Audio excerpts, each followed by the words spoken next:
Bien, donc j'ai choisi le thème réinventer la recherche et l'innovation avec comme sous-titre la révolution de la médiation. Alors l'idée ici, c'est qu'il s'agit d'envisager un certain nombre de perspectives, de voies qui nous permettent d'aller au-delà du modèle désormais classique de la R&D, la recherche et le développement. Et il s'agit donc de considérer une voie qui permette de sortir d'un modèle où disons que l'innovation est le produit d'un certain nombre d'applications de recherche effectuées dans le domaine de la science. Et d'ores et déjà, on peut dire que la notion d'innovation marque une petite différence par rapport à ce modèle de la recherche et développement, dans la mesure où elle s'intéresse plus aux applications de la technique, que ce soit en matière de produits ou de procédés, qu'aux applications de la science proprement dite. Dans le même temps, on voit que le processus désormais intégré de la science et de la technologie, de la recherche et de l'innovation, suscite beaucoup de questions morales et sociales, et ainsi que de nombreux débats et controverses. Et à l'occasion d'un certain nombre d'événements, y compris dans un passé récent, on a eu l'occasion de se rendre compte de la nécessité d'interroger, notamment sur le plan éthique ou politique, un certain nombre d'innovations. Je pense en particulier à l'exemple du clonage humain, qui a suscité pas mal de débats et de controverses il y a quelques années. L'idée ici, c'est qu'il n'est plus acquis dans la conscience commune que la recherche et l'innovation concourent, pour ainsi dire, naturellement et mécaniquement à un progrès de l'humanité. Ils n'ont plus que cette recherche et cette innovation sont neutres d'un point de vue moral ou social.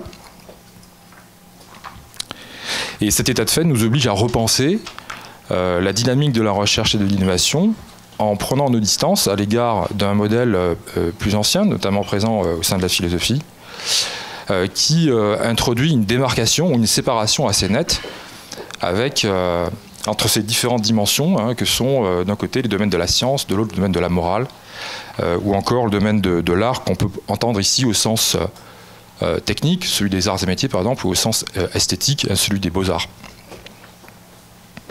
Donc aujourd'hui, il importe de penser les relations entre ces différents modèles qui ont été dans le passé démarqués ou séparés, que ce soit sur un plan interne entre ces différents domaines, sciences, art et morale, ou sur un plan plus externe entre ces différents domaines et le reste de la société. Et on voit ici que l'enjeu assez important, c'est celui du statut de l'expert ou de l'expertise dans sa relation au reste de la société.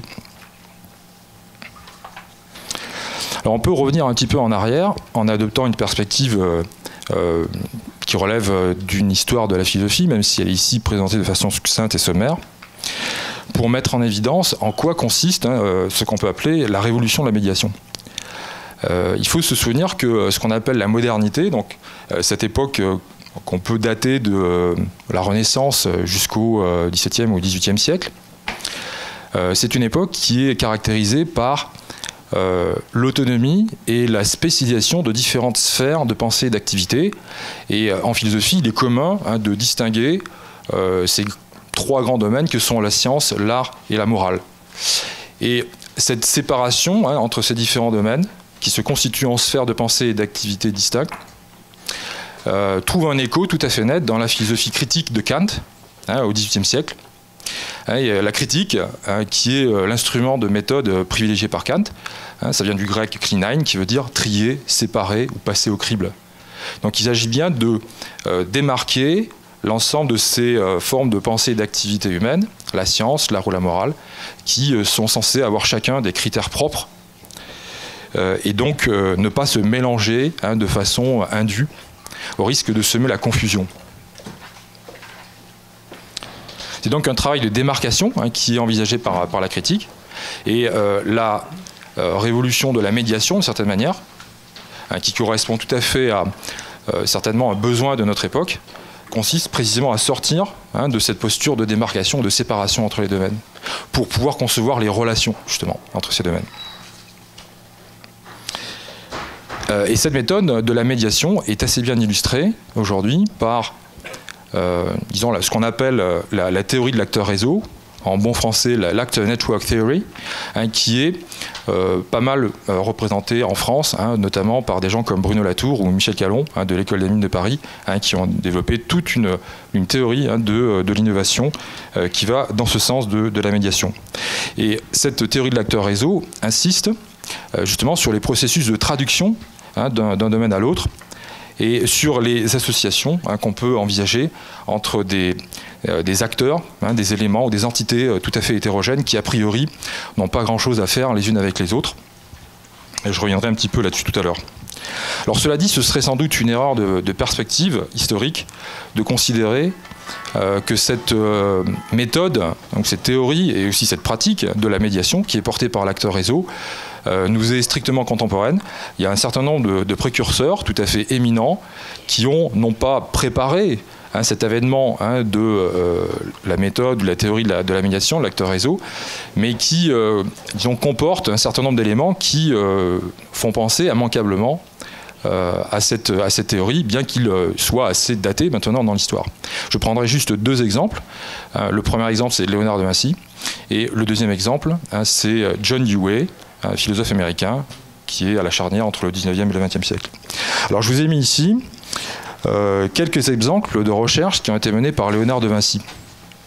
Et je les ai répartis en différents domaines, qui sont des domaines classiques en philosophie, donc l'esthétique, la technique, l'épistémique, ou le scientifique si vous voulez, et l'éthique. Et on voit que Léonard de Vinci, qui se situe au tournant du XVe et du XVIe siècle, dans l'Italie de la Renaissance, est un chercheur polymathe, en ce sens qu'il a excellé dans plusieurs domaines très, très différents, avec tout d'abord évidemment à l'origine, disons, des apports absolument majeurs dans le domaine de l'art, en particulier de la peinture, mais aussi de la sculpture, un peu de la musique également, mais aussi un certain nombre de recherches techniques qui l'amèneront à produire un certain nombre d'inventions, dont certaines comme le parachute, l'ornithoptère, qui est l'ancêtre de l'avion, un ancêtre de l'hélicoptère également, le char d'assaut, la catapulte, etc. Des recherches épistémiques, où là l'enjeu est plus un enjeu de connaissance, qui concerneront surtout vers la fin de sa vie l'anatomie, ce qui lui vaudra d'ailleurs quelques déboires avec les censeurs de l'époque, pour qui la dissection humaine était un véritable péché. Et également, chose un peu moins connue, des recherches éthiques, puisque tout au long de sa vie, Léonard de Vinci a beaucoup médité sur la condition humaine et, disons, a fait même évoluer son éthique personnelle d'une éthique de la connaissance, de la recherche de la vérité, qui était assez normale à l'époque de la Renaissance, vers une éthique du respect de la personne, de la diversité, y compris animale, ce qui est là aussi assez novateur. Alors je voudrais me concentrer sur une invention en particulier de Léonard de Vinci, qui est le scaphandre. Voilà. Léonard de Vinci, qui jusqu'alors est à la cour de Ludovic Sforza à Milan, se présente à la fin du XVe siècle, en 1499, auprès du conseil du doge de Venise, parce que la ville de Venise subit un siège par la flotte turque. Et il se présente non pas en tant qu'artiste au conseil du doge, mais en tant qu'ingénieur. Ce qui veut dire à l'époque essentiellement ingénieur militaire. Voilà. Bien qu'il était par ailleurs aussi ingénieur civil, si on raisonnait dans les catégories de notre époque. Et l'idée avec ce scaphandre, c'est de proposer un procédé technique qui permet donc de descendre sous l'eau en étant alimenté en air par disons, une action mécanique, et d'aller perforer la coque des navires turcs qui font le siège de la ville de Venise. Alors finalement, la flotte turque s'en ira et l'invention de Léonard de Vinci n'aura pas de suite, de traduction, on va dire, matérielle et concrète, même si il y a quelques années, un certain nombre de scientifiques ont essayé de reproduire à l'identique le scaphandre de Léonard de Vinci en s'inspirant de ses plans, et on en conclut que ça marche, en fait. Voilà. Alors, ce qui m'intéresse ici, c'est ce que dit Léonard de Vinci sur ce scaphandre. Je ne décris pas ma méthode pour rester sous l'eau, ni combien de temps je peux y rester sans manger, et je ne les publie et divulgue pas en raison de la nature maléfique des hommes qui les utiliseraient pour l'assassinat au fond de la mer, en détruisant les navires, en les coulant, eux et les hommes qu'ils transportent. Alors, c'est très intéressant parce que chez un artiste, ingénieur, savant, moraliste aussi éminent et impressionnant que Léonard de Vinci, on voit que par rapport à ce principe de démarcation ou de séparation typique de la modernité que j'ai évoqué tout à l'heure, il est déjà dans la médiation. Il est déjà dans la circulation, voyez, entre les différents domaines et dans les relations qu'on peut établir, par exemple, entre une invention et le problème moral ou social qu'elle pose dès lors qu'on déciderait de l'utiliser. Alors le deuxième exemple que j'ai voulu prendre, c'est celui de John Dewey, qui est un philosophe américain, donc qu'on peut situer de la deuxième moitié du 19e, première moitié du 20e siècle, et qui est le fondateur avec Peirce, James et Mead de cette grande école de la philosophie américaine qu'on appelle le pragmatisme. L'idée centrale du pragmatisme, tout à fait en phase avec la notion de science expérimentale, c'est que les questions de connaissance, de signification sont étroitement liées à l'action. Voilà. Et donc il s'agit d'avoir disons, une approche qui accorde une place tout à fait centrale à la notion d'expérimentation. Alors ce qui est très intéressant, c'est que John Dewey développe toute une philosophie de la recherche qu'il appelle l'enquête, inquiry en anglais. Et chose intéressante pour nous, cette enquête pour John Dewey est non seulement une enquête scientifique, mais c'est aussi une enquête morale. Et par ailleurs, c'est une enquête commune, donc une enquête que peuvent mener des gens ordinaires, et non pas forcément des savants, et qui plus est, une enquête sociale qui est menée par ce qu'il appelle le public. Donc on voit qu'il y a un élargissement assez important chez John Dewey du spectre de la recherche, de l'enquête comme il l'appelle, au-delà de la seule enquête scientifique ou cognitive. Voilà. Par ailleurs, chose intéressante pour nous aussi, John Dewey suggère que l'expérimentation occupe une place tout à fait importante dans cette démarche d'enquête. Et il conçoit une expérimentation non seulement en sciences, l'expérimentation scientifique, mais également dans le domaine moral, l'expérimentation morale, ce qui suggère que la morale n'est pas juste une affaire de spéculation, mais ça s'expérimente aussi, la morale. Et en ce sens-là, c'est le précurseur de toute une branche très vivace de la philosophie morale aujourd'hui, qu'on appelle la morale expérimentale. Et enfin, John Dewey évoque la notion d'expérimentation sociale, cette expérimentation que mène le collectif, le public, lorsqu'il s'empare d'un certain nombre de questions pour lesquelles il diligente des enquêtes. Voilà. Donc on voit que c'est un petit peu une doctrine qu'on pourrait appeler l'expérimentalisme, mais un expérimentalisme généralisé au sens où ce n'est pas la science qui a le monopole de l'expérimentation, de la même façon que ce n'est pas la science non plus qui a le monopole de l'enquête ou de la recherche, puisqu'il y a une recherche plus large.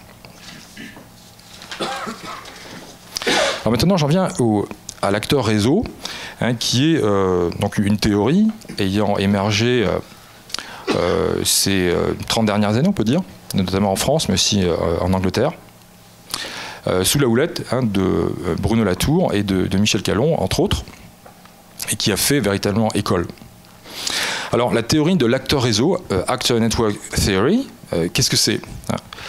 C'est cette idée selon laquelle, pour penser la recherche et l'innovation, il faut utiliser la notion de réseau, mais non pas le réseau au sens d'Internet, vous voyez, le réseau au sens de système de mise en relation d'un ensemble d'éléments hétérogènes, que l'on ne mettrait pas en relation si on restait dans les schémas classiques, les schémas de la démarcation ou de la séparation. Alors, il s'agit de l'acteur réseau. Alors, que veut dire acteur dans cette théorie ? Ça veut dire en fait beaucoup de choses. On pourrait lui substituer le terme d'entité, mais l'important ici, c'est qu'il y a des acteurs humains et des acteurs non humains. Donc il y a des individus, des personnes comme vous et moi, et il y a aussi des choses, des objets, des appareils, des dispositifs, des instruments qui font complètement partie du réseau et qui d'ailleurs agissent. Ça, c'est une des thèses fortes du principe de symétrie, notamment, c'est que les choses agissent. Alors que nous, on a tendance à penser que ce sont des êtres humains seulement qui agissent. Voilà.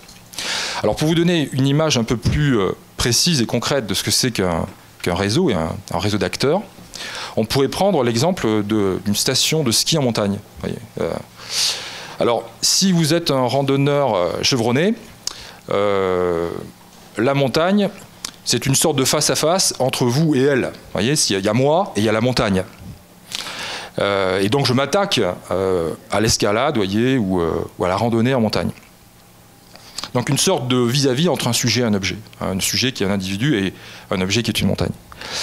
La notion de réseau et d'acteur réseau va au contraire modifier la focale et élargir le réseau à autre chose qu'un face-à-face entre un individu et une chose. La randonnée en montagne, qu'on pourrait penser sur le mode d'un face-à-face entre vous et elle, la montagne, c'est aussi le train qui vous a permis de venir ici, c'est aussi le billet que vous avez acheté ou qu'une agence de voyage a acheté, sans lequel vous ne serez pas venu ici. C'est aussi les horaires que vous avez peut-être consultés sur Internet. Donc ça vous fait revenir au réseau Internet dans le sens étroit. C'est aussi l'hôtel dans lequel nous résidons. C'est aussi les repas qu'on nous sert. Et donc dans les repas, vous allez avoir du jus d'orange qui vient du Brésil. Vous allez avoir de la viande qui est importée d'Europe de l'Est. Non, peut-être pas en fait, je ne devrais pas dire ça. Vous allez avoir des remontées mécaniques. Vous allez avoir des skis avec des locations de skis, etc. Vous allez avoir finalement tout un réseau qui rend possible une randonnée en montagne ou simplement faire du ski. Et donc on voit que finalement, le périmètre ou la frontière du réseau peut fortement varier selon les différents acteurs ou actants, comme dit Latour, qu'on va intégrer dans ce réseau. Et on voit donc que l'important, c'est que pour accéder à un certain nombre de choses, comme par exemple des connaissances scientifiques ou autres, on va avoir ces opérations de médiation, c'est-à-dire ce détour que l'on va faire par d'autres choses, pour nous permettre d'accéder, par exemple, à des connaissances scientifiques. Et c'est tout à fait typique, si vous êtes à la recherche du boson de Higgs, vous n'allez pas voir directement comme ça le boson de Higgs. Il faut passer par des dispositifs, des instruments extrêmement sophistiqués qui sont véritablement à échelle industrielle, comme on peut le faire au CERN de Genève, par exemple. Et donc, vous allez avoir une médiation entre vous et les bosons de Higgs par l'intermédiaire de ces instruments. Alors c'est là qu'intervient l'opération de traduction, puisqu'il va y avoir, en fin de compte, des traductions qui vont s'opérer dans la dynamique de l'acteur réseau. Que ce soit pour faire parler la nature d'une certaine manière, si on est dans une activité scientifique, ou que ce soit pour relier les enjeux qui sont ceux de la connaissance scientifique à ceux qui peuvent être présents dans le fonctionnement ordinaire de l'industrie, de l'économie, etc. Donc à un moment donné, un scientifique qui fait de la recherche en étant polarisé sur son enjeu qui est la production de connaissances, va rentrer dans un travail de traduction de cet enjeu s'il veut susciter et rencontrer l'intérêt des industriels pour qui la connaissance est certes une chose tout à fait noble, mais qui n'est pas susceptible de l'intéresser forcément directement en tant que tel, en dehors de l'utilité éventuelle qu'il peut en retirer. Alors, une des applications de l'acteur réseau, c'est tout le courant porté notamment par Michel Callon de ce qu'on appelait la démocratie technique. Voilà. Et dans la démocratie technique, Michel Callon distingue 3 grands modèles. Le modèle de l'instruction publique, où effectivement on est dans la science avec son savoir universel qui s'oppose, disons, à l'ignorance des profanes, avec cet enjeu pour eux d'instruire les ignorants. Il y a le modèle ensuite du débat public, où là, le savoir universel de la science se heurte à des connaissances contextuelles qui sont portées par les profanes et qui viennent enrichir ce savoir scientifique, ce qui suppose donc que dans ce travail d'enrichissement, il y ait des dispositifs démocratiques appropriés qui vont permettre le débat public, éventuellement sous forme de conférences de citoyens, de conférences de consensus ou autres. Et enfin, il y a le modèle de la coproduction des savoirs, où là, disons qu'il y a une association entre les experts et les profanes, les usagers, les citoyens, les riverains, appelons-les comme on veut, pour produire ensemble un certain nombre de connaissances, y compris si ça implique que les dits profanes soient en fait déjà des gens assez connaisseurs, hein, ou en tout cas qui rentrent dans des démarches quasi scientifiques, y compris expérimentales ou autres. Donc c'est un tout autre rapport. Alors bien entendu, une des critiques qu'on pourrait faire à l'égard de ce modèle, c'est le fait que dans ce modèle de la coproduction des savoirs, on passe un petit peu à côté de la coproduction des normes, des devoirs sur le plan moral, qui est assez peu évoqué en fait par Michel Callon. Alors, je voudrais en venir maintenant à ce qu'on pourrait appeler l'ancien et le nouveau contrat entre science et société. Dans l'ancien contrat, du côté de la science, on a, disons, une liberté de recherche, on a une latitude qui est donnée par la société à la recherche scientifique, on a aussi un financement de l'invention, de l'innovation, et la poursuite de finalités scientifiques.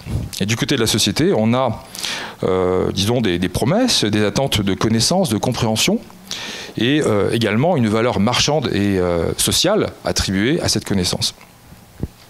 La conséquence de cet ancien contrat entre science et société, c'est le fait que l'on limite la responsabilité des scientifiques à la fraude, à la tromperie sur les données ou éventuellement au plagiat. Et donc cet ancien contrat laisse un peu dans l'ombre des choses pourtant tout à fait importantes, telles que les effets inattendus ou imprévus de la science, ce qu'on appelle les impacts de la recherche et de l'innovation, mais aussi les interactions complexes et les changements induits sur la société. Alors ici, si l'on envisage un nouveau contrat entre science et société, on peut penser à ce modèle qui est actuellement encore en cours d'élaboration, qu'on appelle la recherche et innovation responsable, Responsible Research and Innovation.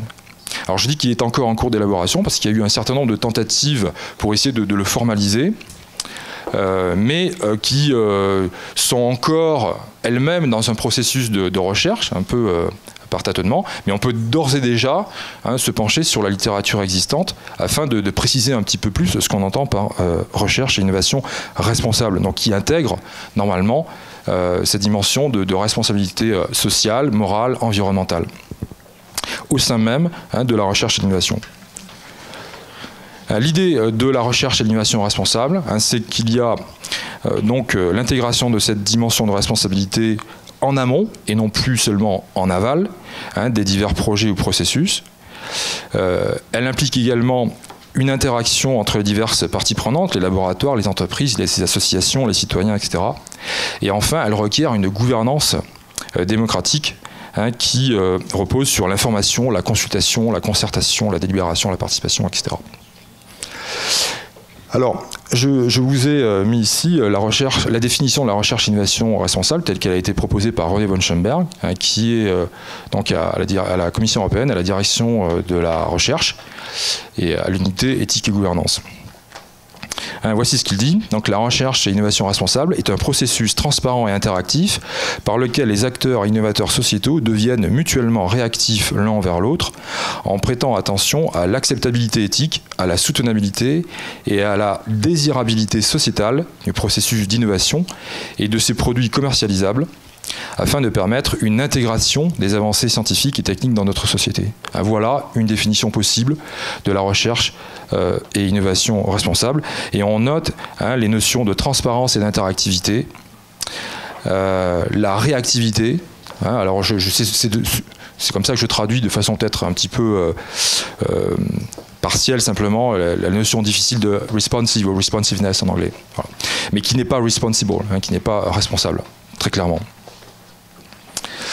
Et on voit qu'il y a des enjeux d'acceptabilité, de soutenabilité, de désirabilité. Et enfin qu'il s'agit pour l'essentiel de produits commercialisables et également qu'il y a un enjeu d'intégration des avancées scientifiques et techniques dans la société. Alors on peut se fonder également sur un cadre de référence qui a été proposé par Owen, qui essaie d'identifier quels sont les différents paramètres de cette recherche-innovation responsable et quel est en quelque sorte son référentiel. Alors pour lui, cette recherche-innovation responsable doit être anticipative, donc il doit y avoir un examen des impacts intentionnels ou non intentionnels. Elle doit être réflexive, donc il faut là aussi produire un recensement des buts, des motivations de la recherche, de ce qui est connu et de ce qui n'est pas connu. Elle doit être délibérative, ce qui suppose une discussion ouverte des différentes visions, questions, buts et dilemmes de ce processus de recherche et d'innovation. Et enfin, elle doit être réactive, en ce sens qu'il faut fixer la direction et l'influence sur la trajectoire de l'innovation au moyen de la gouvernance participative et anticipative. Alors ce qui est intéressant dans ce référentiel, c'est que finalement Owen ne mentionne jamais les mots de commun, de coopération, de construction ou d'expérimentation. Ce qui pose un petit problème, sachant que c'est censé être un processus où les différents acteurs interagissent les uns avec les autres, mais pour faire quoi et selon quelles règles? Alors, on peut formuler un certain nombre de critiques à l'égard de ce modèle de la recherche-innovation responsable. Et ici, je vous ai mentionné le tableau de von Schoenberg. Je ne sais pas si vous arrivez à lire, mais on note dans ce tableau, qui est organisé selon, de façon horizontale, les processus et de façon verticale, les produits qui sont mis en relation produit-processus. On voit qu'il y a une insistance assez forte sur des enjeux de sécurité, de risque, de précaution, mais aussi d'inclusion des différents acteurs. Alors les points positifs du modèle de la recherche-innovation responsable, c'est que la recherche-innovation a une utilité et elle est au service d'un projet de société, mais dont on voit très bien que dans le contexte européen notamment, il est destiné à servir la croissance, l'emploi, pour l'essentiel.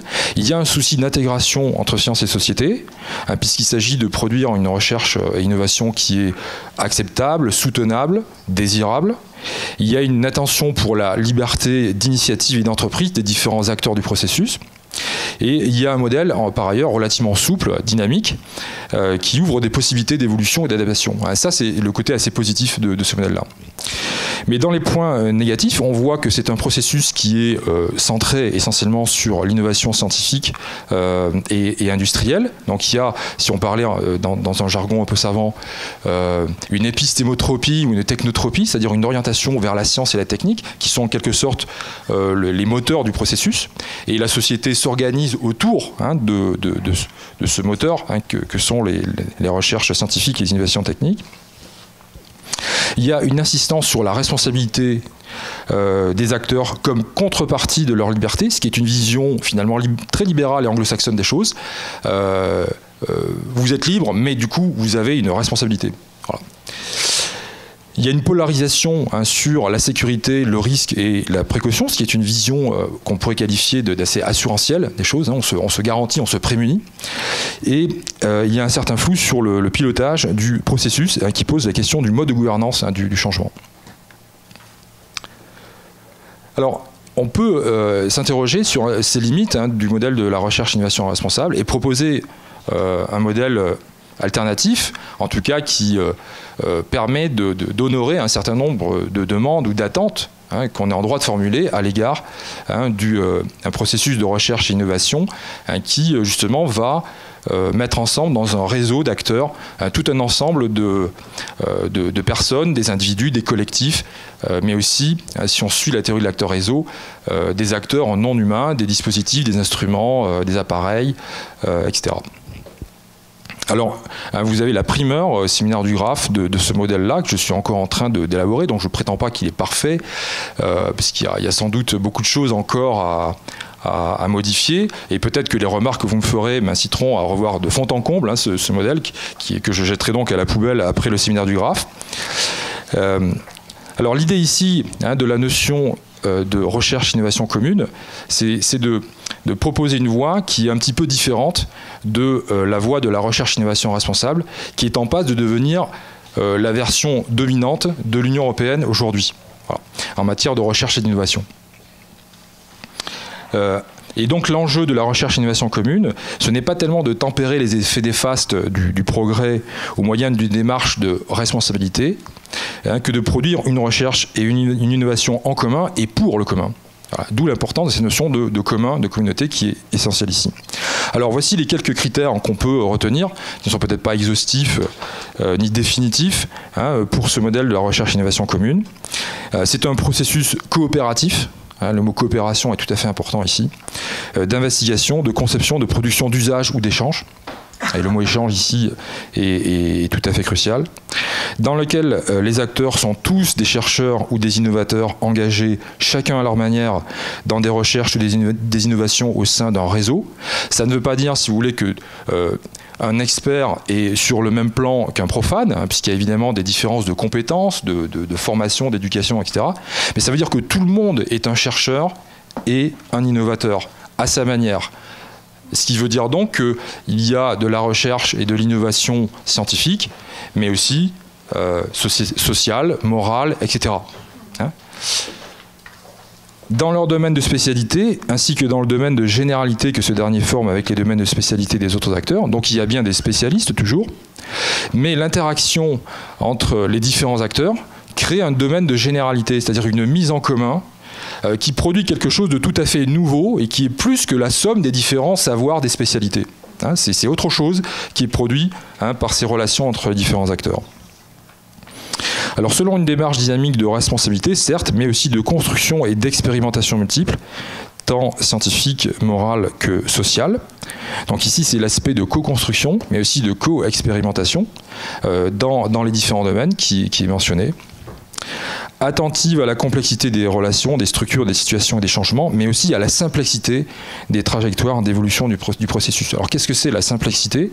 C'est un terme qui a été créé par Alain Berthoz pour désigner ces procédés par lesquels les êtres vivants en général et les êtres humains en particulier entreprennent et parviennent à faire face à la complexité. Parce que sinon, la complexité, si on la prend au sens strict, est indémêlable, est indépassable.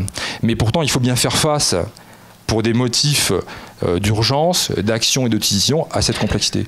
La simplicité est un moyen de faire face à cette complexité. Un exemple typique de démarche simplex pour Berthoz, c'est le fil d'Ariane dans le labyrinthe. Le labyrinthe étant par ailleurs le paradigme de la complexité, c'est-à-dire le lieu où on se perd. Voilà. Et le fil d'Ariane, c'est un moyen de se retrouver, de trouver son chemin dans un endroit où on a toutes les chances de se perdre et de trouver une voie de sortie. Voilà. Ça veut donc dire que lorsque vous avez un processus de recherche et d'innovation qui, du fait des interactions multiples entre les acteurs, peut créer une complexité phénoménale, avec des injonctions contradictoires, c'est-à-dire à la fois des procédures, mais aussi de la souplesse, avec du contrôle, mais aussi de l'initiative, qu'il faut laisser parce qu'on ne peut pas complètement piloter de fond en comble ces processus. Effectivement, on a des niveaux de complexité tout à fait importants. Alors dans une visée, c'est quoi finalement la visée de la recherche-innovation commune? De capacité, de développement de capacités d'activité et de partage de biens communs par l'ensemble le plus étendu possible des membres de la communauté et de la société. Ce qui veut dire ici que la recherche, ce n'est pas forcément de vendre des produits sur un marché, comme finalité, ni de dégager du profit, mais ça peut être aussi des objectifs beaucoup plus larges, de partage, d'échange, de développement de capacités d'activité, et articulé à une recherche de biens communs, c'est-à-dire de biens qui sont communs à l'ensemble des membres de la communauté et de la société. Et enfin, en fonction d'un optimum de gouvernance choisi par les acteurs, dans lequel aucune des dimensions d'audace et de prudence, de liberté, d'échange, de justice, de délibération, de participation, de décision n'est jamais complètement sacrifiée. Ça veut dire quoi? Ça veut dire que, évidemment, vous pouvez, dans un processus de recherche-innovation commune, conserver de la propriété intellectuelle, industrielle ou autre. Mais ça veut dire que vous ne pouvez pas sacrifier complètement d'autres enjeux, qui éventuellement pourront être un peu en opposition avec une démarche d'appropriation pure et simple. Donc si on essaie de faire la différence entre la recherche-innovation commune et la recherche-innovation responsable, on trouve un certain nombre de points. Dans la recherche-innovation commune, à la différence de la recherche-innovation responsable, le processus n'est pas nécessairement transparent, pas seulement interactif et pas essentiellement réactif au sens de responsive. Les acteurs du processus sont tous impliqués dans une démarche de recherche et d'innovation, chacun dans leur domaine, mais aussi en relation avec le domaine des autres. Les enjeux du processus ne sont pas tant l'acceptabilité, la soutenabilité et la désirabilité en tant que telle, mais la communauté des actions et des résultats, de laquelle découle normalement l'accomplissement des enjeux, hein, c'est-à-dire que les enjeux d'acceptabilité, de soutenabilité, etc., c'est non pas le prérequis, la condition a priori, mais c'est la conséquence en fait d'une démarche de coopération et de mise en commun, dans laquelle on va poser ces questions-là, mais qui ne sont que des questions parmi d'autres. Les finalités du processus de recherche-innovation ne sont communes par rapport à responsable ne sont pas l'intégration de la science et de la technique, ainsi que de leurs produits au sein de la société, mais l'intégration de toutes les dimensions de la production et de la diffusion de nouveautés. Enfin, l'échange entre les acteurs ne concerne pas seulement les produits marchands, mais aussi les produits non marchands ou toute autre chose que des produits. Et pour terminer, l'engagement des parties prenantes, du point de vue de la gouvernance démocratique du processus, n'est pas simplement un engagement en aval, ce qu'on appelle le downstream, ou en amont, comme le suggère la recherche et innovation responsable, ce qui est le upstream, ni même d'ailleurs entre les deux, puisqu'il y a certaines personnes qui se sont interrogées sur le midstream. Voilà. C'est un processus d'engagement qui est permanent et continu. Voilà. Tout au long du processus. Et donc, ce n'est pas une polarisation sur l'engagement en amont au motif que ce serait bien meilleur que l'engagement des différentes parties prenantes en aval qui arrive toujours un peu tard, justement. Et on voit par exemple que, du coup, cela permet de relativiser l'importance que l'on attribue à des choses qui sont très à la mode aujourd'hui, comme ce qu'on appelle le value sensitive design, c'est-à-dire la conception sensible aux valeurs, excusez-moi pour la traduction, c'est-à-dire cette idée qu'il y aurait une conception dès les phases amont d'un certain nombre de produits d'innovation, et que du fait on pourrait intégrer dès les phases amont les valeurs morales, sociétales, environnementales, mais en laissant, je dirais, un énorme blanc sur ce qu'il advient de ces valeurs dans la poursuite du processus. Voilà.